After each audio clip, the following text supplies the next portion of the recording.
Hi guys, welcome back to our Dutch farmhouse. If you're new here, my name is Naomi and I live in an old farmhouse here in the beautiful countryside of the Netherlands.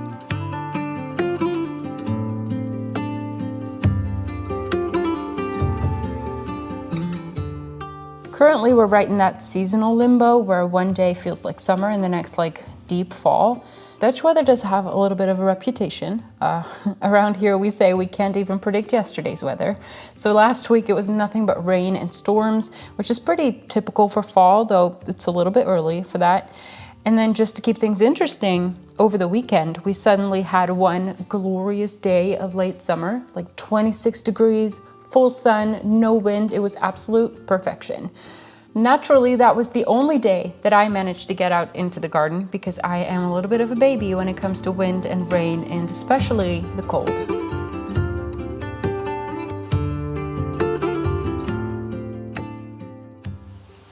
Now, in true Naomi fashion, I messed up some kind of setting on my camera, which rendered most of the footage that I made that day completely useless.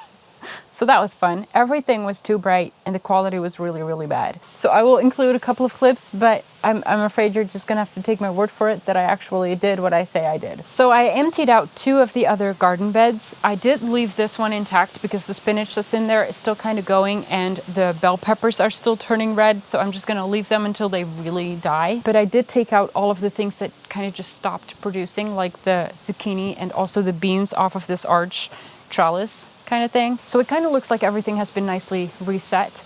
There are some things left like the sunflowers, but I have decided that I want to be a little bit better about being outside even when it's not perfect weather. So maybe that's a good test, that I'll actually do it even if it's cold or rainy, although rain does go very far. There are some things that are still growing. This here is chamomile, which has just been seeding itself. And this, I think, is marigold, because there were two marigold plants, one on this side and one on the other corner of the bed. I don't think they're gonna survive the winter, but I also don't really want to remove them because why? So I'm just gonna leave them and see what happens. I could always empty it out later. There's also still some thyme here that's going very well. I have to look it up if this is going to be good for winter or not. Probably not. I think it's actually called a summer thyme as well. So I might try and put that into a pot and then move it inside.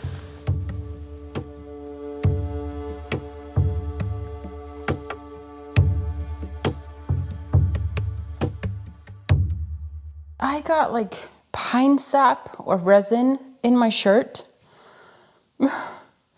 That is so sad. There was like sap coming out of the arch that I made for the beans. I was taking the beans off and now it's kind of ruined.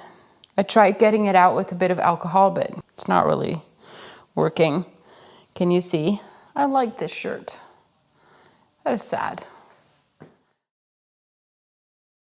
So some of you might remember Vlogmas last year, where I did a project here in my, like the breakfast nook area. I built that built-in banquette here and I made the cushions for on top. I also got this really old table from Marketplace. We love this corner. We spend a lot of time here. We do breakfast, but also lunch and dinner and everything in between.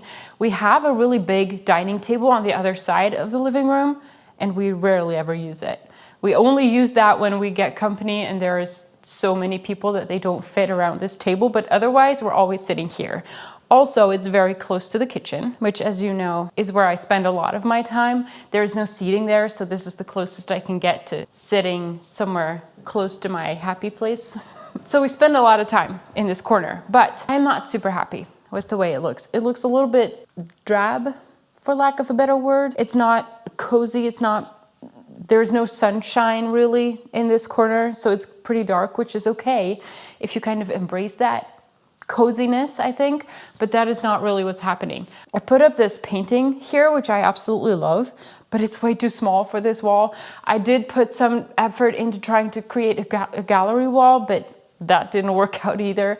So I kind of just left it this way, but it's not, I don't like it. But then I got an idea earlier this week. Let me show you. I have this beautiful blanket. What if I put the blanket on the wall? Like a kind of a tapestry. I thought maybe adding a texture would be really nice. I was kind of going back and forth between putting up a curtain on the side of that door, because that's also gonna add texture, obviously, or putting up a tapestry instead of artwork on this wall. There's a lot more that we can do in this corner to spruce it up. But for now, I'm very, very curious what it would look like if we would put up this blanket, because it's so pretty. It might even be reversible, because the backside is also not bad. We could literally do this for fall and this for the rest of the year. I don't know, I'm just thinking out loud, but I'm very curious what this is going to look like. So we're just gonna try it. We're just gonna do it. So I had this big curtain rod left from our last house. It was sitting in our garage. It's a little bit more thick and chunky than I would have liked for this project. I think a thinner brass rod would have been very beautiful here, but this was just sitting here, and I do like using what we already have. Now don't mind the cobwebs on this thing, but I needed to cut a piece of the curtain rod off because it was a little bit too long. And I noticed that on both ends there was a, I don't know what to call it, some kind of plug to neatly finish off the edges, and I couldn't get it off. So I figured I'd try again later, and otherwise I'll just put the cut side of the rod on the side of the wall so you don't see it. So I used a pipe cutter to cut off a part of it. The blanket itself is 190 centimeters wide, and the curtain rod was, I think, 260. So I shortened it to 210 so that it would have 10 centimeters left on either side of the blanket. And this pipe cutter worked like a charm, and it was a lot less messy and scary than when I would have used my multi-tool or something to cut this, because it's made of steel. So I was very glad this worked.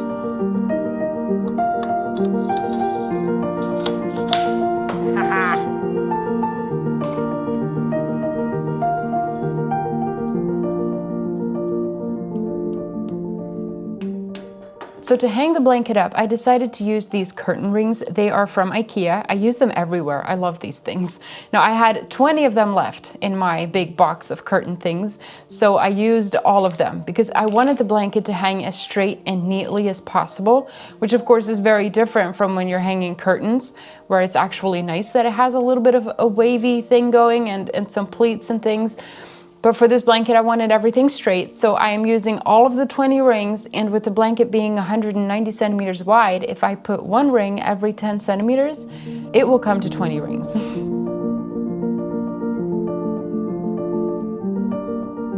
I find curtain rods to be shockingly expensive. So I am very, very happy that I still had this one sitting in the garage. I don't actually hate how it looks. It's a little bit chunky, but I don't hate it. I could always replace it, but I also want to keep an eye out for an actual tapestry. I've never had a real tapestry. I would imagine the material might be a little bit thicker, a bit more like a rug maybe, and so there's less wrinkly, wavy stuff going on. I also think it would look just a little bit better if it is a slightly different size. This one is a little bit high. I do like how it looks, but I think the size could be better if I ever run into something like that.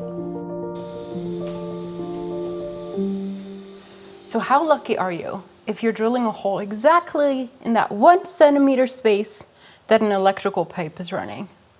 I had to make another one right next to it because it was not gonna work.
So to finish off this space, I took another old frame from my stash of thrift finds, and I actually still had one of those prints on foam left from another project that I didn't use it for.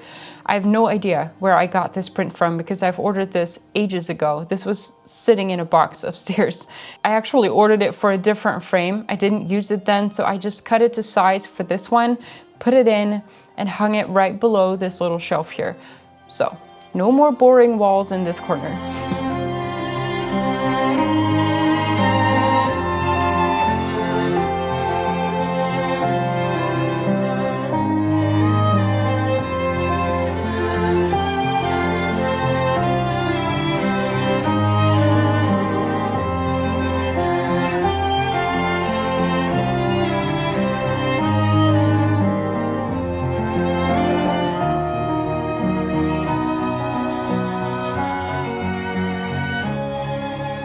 So if any of this was unclear, I am not a minimalist in any way, shape, or form. I like having things on the walls. I like having things sit out and make things cozy and lived in. And I am very, very happy with how this turned out. It's a lot more cozy than it was. I am not entirely sure about the whole tablecloth situation just yet. I might get rid of that later, but for now it's okay. There's one little challenge that I ran into, and that is that the whole tapestry is a little bit wrinkly and folded and wavy. I tried solving that by ironing it, but that didn't really do enough. So I think I should probably steam it, but I don't have a steam thingy. So I will do some research, see if there's any other way I can do it. But for now, it's very, very pretty. I'm gonna leave it the way it is, and I'm gonna call it a day because it's getting a little late and I have to make dinner.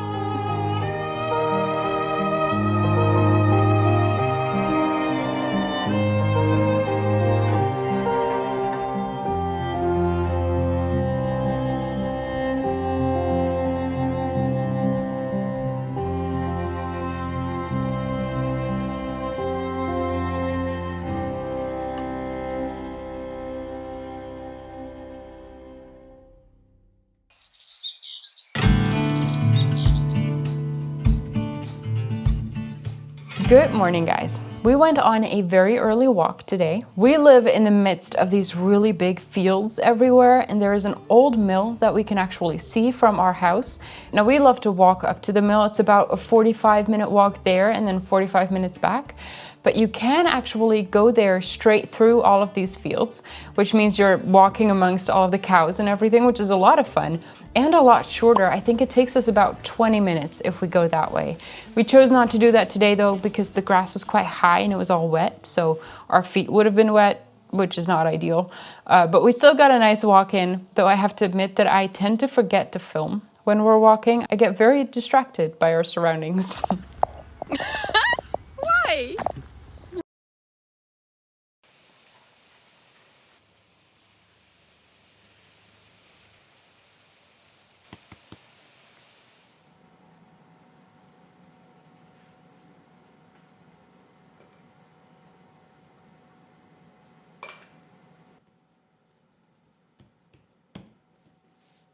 Later that day, Ruben had a friend come over to play, and she was staying for dinner, which I hadn't counted on, so I had to very quickly switch ideas for dinner tonight, and so it became pizza. Pizza is actually a lovely way to use up some leftovers as well, because you can obviously throw anything on top of a pizza. Now this is my super quick, oh no, we forgot to plan for dinner pizza dough. I will leave the recipe for it in the description below for you, but it just combines all of the ingredients into my KitchenAid, which will knead it for me, and then I will let it rise for an hour, and then I make, well in this case, 4 pizzas out of it. I like to make them into balls and then leaving them for a while to rest so that they're easier to roll out later. So in the meantime, I will be cutting my basil and grating the cheese and preparing all of the things that we want to put on top of that pizza. And I will also be making the pizza sauce, which also, by the way, is a very, very quick version, because usually we have pizza sauce canned, but we ran out of those a while ago. So I just use a can of tomatoes, a teaspoon of oregano, and a tablespoon of dried basil, then half a teaspoon of onion powder and garlic powder, and then just salt and pepper to taste. Now you do not need to heat this up, by the way. You see me doing it on a stove, but that's completely unnecessary. It's just that I like to taste the sauce as I go, and I absolutely hate cold tomato sauce. Don't ask me why. But this is the only reason that I heat it up, just to be able to taste it while it's warm.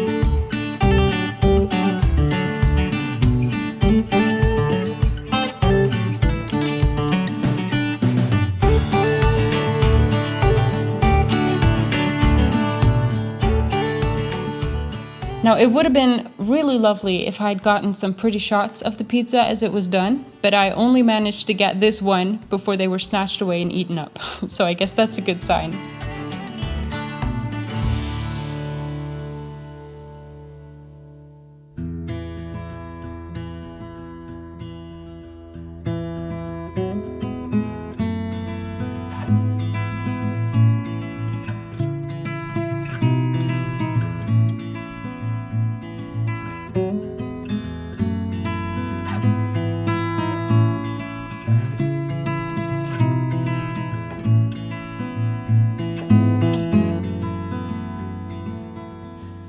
So that very, very sunny, beautiful day that you saw all the way at the beginning of this video seems like a lifetime ago.